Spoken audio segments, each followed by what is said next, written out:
తల్లి ఎంత ఆశీర్వదిస్తుంటుందో తెలుసునా? You know the blessing of the mother? ఇలాంటి ఆశీర్వాదములు తల్లి దగ్గర నుంచి కూడా మీరు తీసుకోవాలి. And you be blessed by your mother. ఎందుకంటే మీరు రేపు తల్లిని కాబోతారు. Because you are going to be future Eenadu mothers. తల్లిదండ్రుల యొక్క ఆజ్ఞను శిరసా వహించి వారి సేవలు మీరు చేసినప్పుడు మీ బిడ్డలు మీ సేవలు చేస్తారు. If you follow and obey your parents, your children will obey and follow you tomorrow. కనుక తండ్రి సేవ చేసినటువంటి వాడికి తిరిగి తన సేవ తన కుమారుడు చేయగలరు. Naturally, if you serve your father, you will be served by your son.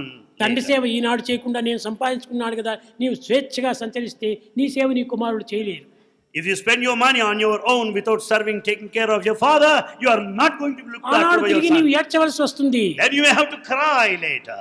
కనుక ఆ ఏడుపులు లేకుండా ఈనాడే దాన్ని మీరు సర్దిద్దుకోండి. See that you don't have to cry tomorrow. Correct yourself. యద్భావం తద్భవతి, ఇది ఏ వేదాంతం యొక్క ప్రధాన సత్యం.